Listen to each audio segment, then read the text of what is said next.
Today I'm going to be showing you how to make sausage balls in the Instant Pot.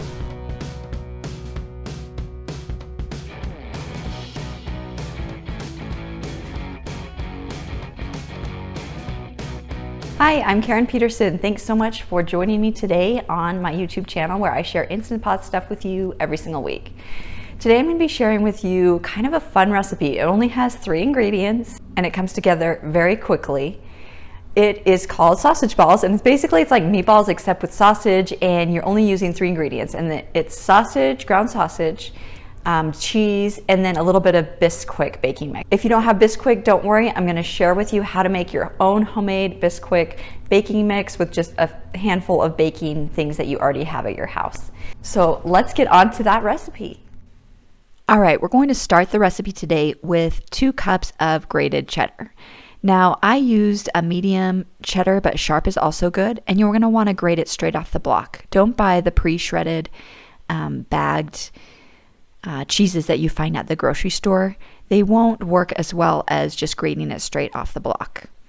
And this is really cheesy if you use 2 cups, so really you can go down to 1 cup of cheddar and it will be just as delicious. Now, you're going to mix well into the cheese ground sausage, and I used a pound of country ground sausage that was like meant for breakfast, and mix those 2 ingredients really well, and then stir in 3/4 cup of Bisquick. Now, if you don't have Bisquick, you can make your own with some flour, baking powder, salt, and a little bit of shortening, and I will put those directions in the notes below if you'd like to make your own homemade Bisquick. And I actually did that because I don't typically have Bisquick at my house. Next, you're going to want to lower in a sling into the bottom of the pot, a trivet of some sort, something to get the meatballs off the bottom of the pot. Pour in a cup of water, and then form that meat mixture into meatballs. And ideally, they would be about golf ball size, not too big, not too small, and just form those into balls. Now, some of them might stick together when they cook because of the cheese. It does get really cheesy in there, but that's okay. They'll still taste awesome even if they do stick a little bit. And now we're going to put the lid on top of our Instant Pot. Make sure the valve is set to sealing and securely locked into place.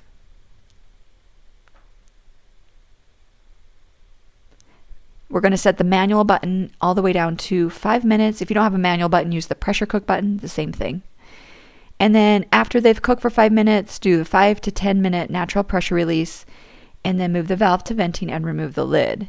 At this point, you can use tongs to place them on a platter and serve them up hot, or you can keep them in the pot on the warm setting and serve as people are ready to eat. These are delicious, hearty, and I like them for breakfast with some pancakes.